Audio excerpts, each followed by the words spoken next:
Në Shkodër po përgatitet plani konkret që synon zhvillimin e turizmit përgjatë gjithë vijës së liçit të Shkodrës nga Malësia e Madhe deri në qytetin e Shkodrës. Ky projekt po zbatohet në kuadër të programit Port të Alpeve, i financuar nga Banka Evropiane e Investimeve në bashkëpunim me qeverinë shqiptare dhe Fondin Shqiptar të Zhvillimit. Nën kryetari i Bashkisë Shkodër Odin Beka u shpreh se pritshmëritë janë që të krijohet produkti më i mirë turistik në të gjithë Ballkanin. Një nga mundësitë më të mira për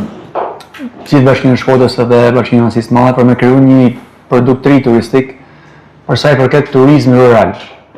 Sot do prezantojmë një studim i mirëfillt me disa opsione të mira për sa i përket rutit, të cilin do kaloj zhvillimi i turizmit të biçikleta, pra nga Malësia e Madhe që do derdhet deri në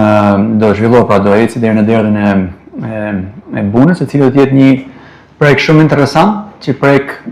disa tipologji të ndryshme të turizmit, duke nisë që është në i turizmi natyrës, apo atrakcionet të ndryshme e cila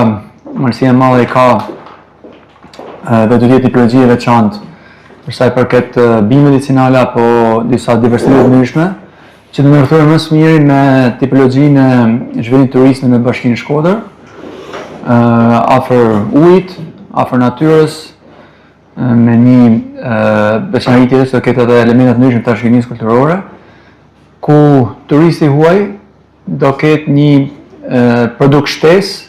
për të ardhur ta eksploruar në të dy bashkitë, të cilat sa vjen më shumë po kanë produkte të përbashkëta, po dalin me një ofertë të përbashkët.